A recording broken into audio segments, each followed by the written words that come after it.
একটু মনোযোগ দিন। নবী মুসা আলাইহিস সালামকে আল্লাহ রাব্বুল আলামিন জন্ম দিয়েছেন কোন বছর জানেন? যেই বছর ওই সন্তান জন্মটা স্থগিত ছিল, মানে 1 বছর তারা সন্তান। জ্যোতিষীরা বলেছিল একজন আসবে তোমার সিংহাসন কেড়ে নিবে। মুসা আলাইহিস সালামের নাম উল্লেখ করা হয় নাই।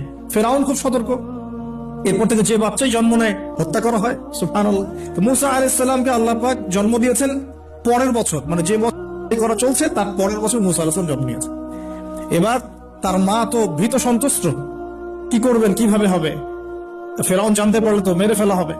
এখন আল্লাহ পাক তাকে ওহী করলেন। এই ওহীটা নবুয়ত না, কিন্তু মনের মধ্যে ইলহাম। এটা কি বলি? ইলহাম। যে তুমি তোমার সন্তানকে ভাসিয়ে দাও। কোথায় ভাসাবে? কোন মা পারবে বলেন তো? মারা কেটে পারবে?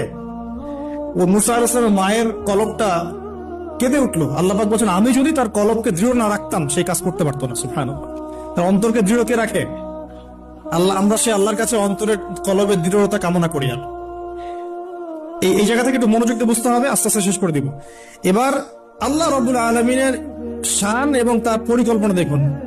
আল্লাহ পাক মুসা আলাইহিস সালামের চেহারার মধ্যে মোহাব্বত, ভালোবাসা দিয়ে দিয়েছেন। সুবহানাল্লাহ। অনেক মানুষ আছে না, বাচ্চা দেখলে মহব্বত জায়গায় ভালো লাগে, খুব আদর করতে ইচ্ছা করে। ফেরাউনের ঘরে সন্তান নাই, তার স্ত্রী পানির ঘাটে বাচ্চা চলে আসলো। বাচ্চা দেখে সে বলছে মাশাআল্লাহ, এত চমৎকার একটা সন্তান, ফুটফুটে বাচ্চা।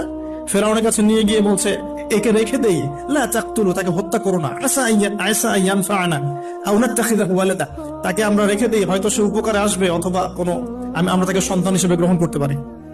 তো ফেরাউন কিন্তু খুব সতর্ক ছিল। তারপরে আল্লাহ পাক তারই ঘরে মুসা আলাইহিস সালামকে বড় করলেন। সুবহানাল্লাহ।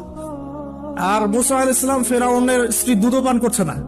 তখন মুসা আলাইহিস সালাম একজন বোন আছে, সে গিয়ে তাদেরকে খবর দিল যে আমরা কি তোমাদেরকে হাল আদুল্লুকুম আলা মান ইয়াকফুলু, এমন একজনের কথা বলবো যে মুসাকে দুধ পান করাবে, এই বাচ্চাকে দুধ পান করাবে।